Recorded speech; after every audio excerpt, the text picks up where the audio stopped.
Hey, welcome back to Leveraging Operations and Leadership.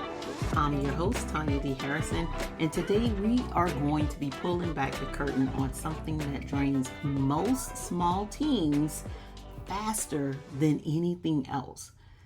And we're going to be talking about the hidden costs of working without systems. Small teams don't fail because they're not working hard. That's usually not the case. They fail because they're trying to scale chaos. And today I want to break down the operational pain points that quietly drain time, money, energy, and reputation, and talk about how to fix them. This is something that you've probably heard me talk about before because I'm really passionate about it. I find that a lot of people talk about manual processes.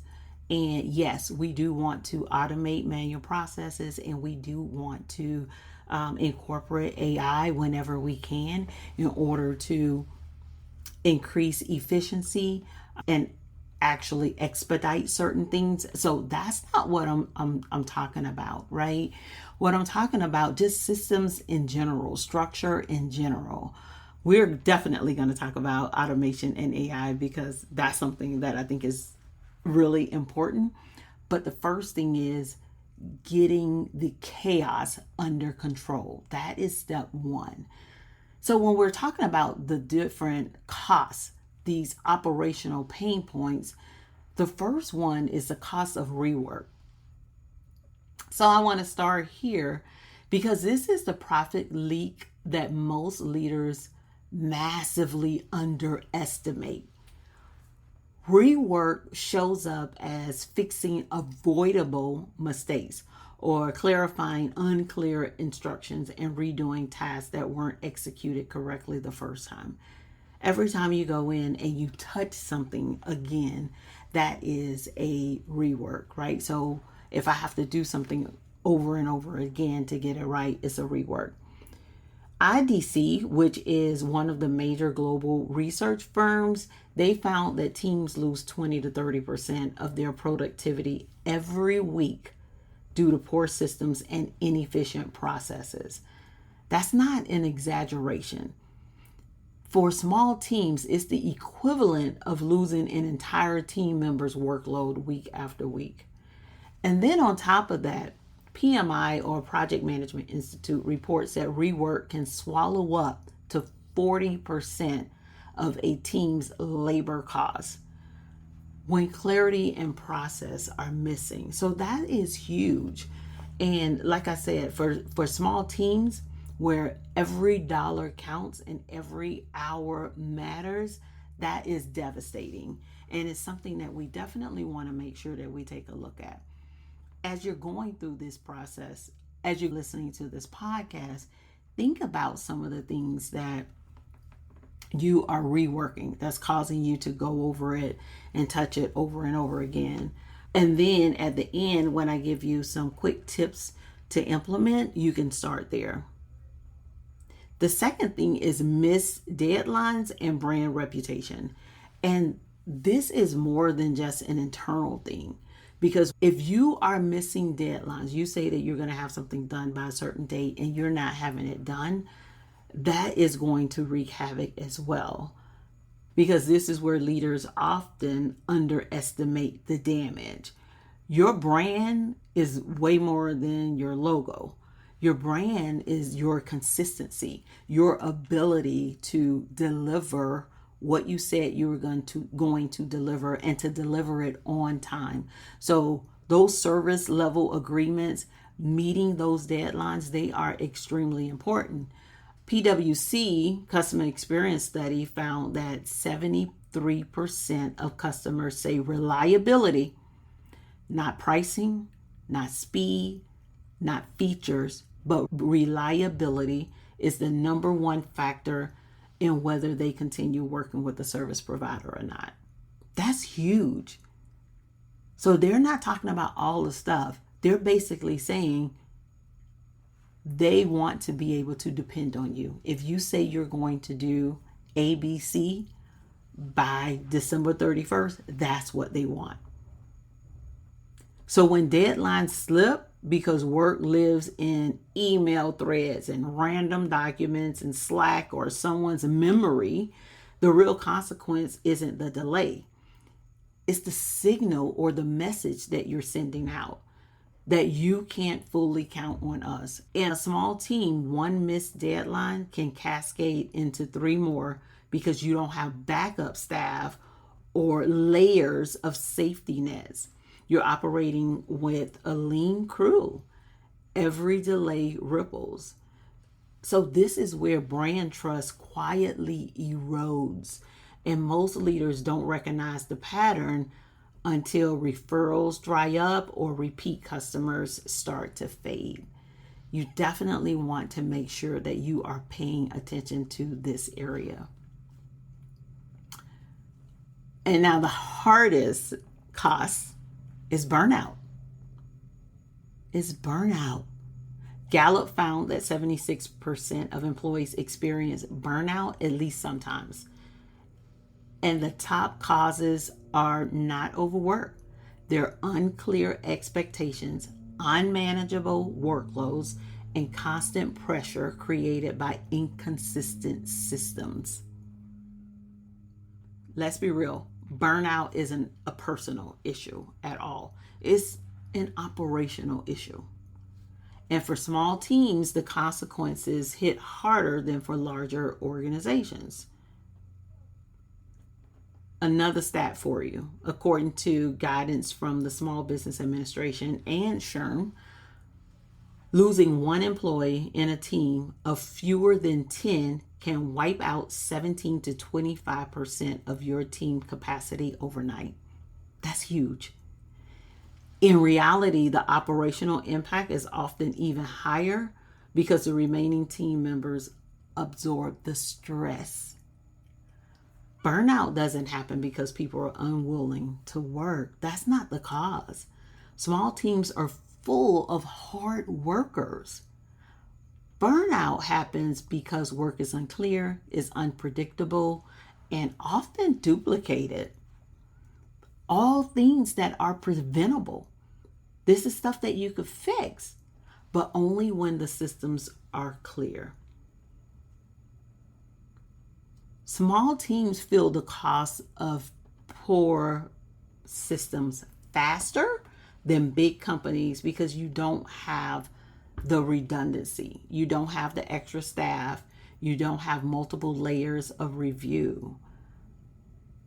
You are working with lean resources, high expectations, immediate client demands, and little room for error. So every operational inefficiency hits harder. You feel it more. But small teams don't need more people. They need better systems because better systems create capacity without payroll creep. So the first thing you want to do, you want to get rid of the chaos. So the good news is, right? Small teams can fix operational chaos quickly because you're agile. See, that's the great thing about small teams. It's not all bad. And here's where you want to start. The first thing you want to do is create clarity before creating systems. Document your critical workflows that drive results. This may look like your onboarding process, fulfillment process, communication, that is huge, billing, of course, and project delivery. How does that occur? Think about what your critical workflows are, and you want to make sure that you are documenting them first. No matter who's doing the onboarding, who's doing the fulfillment, whatever it is, it's consistent and it's the same. The second thing to do is to choose one source of truth. Your team shouldn't chase tasks all over the place. They shouldn't have to go to email and group chats and Google Docs. I recommend committing to a project management platform and make that the home base. Make that the place where you are assigning the tasks and following up with people, and they are putting their notes if it's done or not done, etc. Make that the home base. If you prefer not to have a project management platform, which I highly recommend that you have, you still need to identify one place so people are not confused and going all over the place. You're losing time. Number 3, standardize recurring work. Anything you do more than twice deserves a checklist or a template. And next week we'll talk about automation. But for right now, I'm just talking about standardizing the recurring work. Checklists are extremely helpful. Having templates. You're doing the same type of proposals, you should have a template for proposals. There should be templates for onboarding. Everybody should get the same experience, and that is an experience of excellence. Every person that you service should get that. That should be your standard. The 4th thing is build a weekly operating rhythm. And this is a simple rhythm that will transform your team. Whether it's, and you decide what it looks like, weekly planning, daily touch points.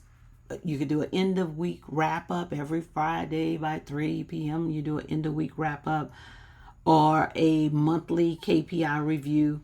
I would do something at least weekly so that everyone is getting together, they're meeting, you're discussing, and then that way if you have something that needs to change based on the plan, based off of some statistics or metrics that you've reviewed, you can implement that. But it should be something that is not random, something that occurs every single week. Everybody knows that this is happening. This is what we need to bring to the table. These are the things that we're going to discuss because you're going to have an agenda. The 5th thing is set expectations with real guardrails. Systems are not about micromanagement. They're about clarity, being able to provide clear instruction. Make sure every team member knows what success looks like before they start. If you want somebody to hit a target or hit a goal, you have to show them where it is. And this is what you're doing when you provide that level of clarity. They need to understand what success looks like. So if you were listening to this and you're thinking, this is exactly what's happening inside my business, you are not alone. Most small businesses aren't broken. Their systems are missing. They're just lacking systems. And when you fix the structure, you fix the stress.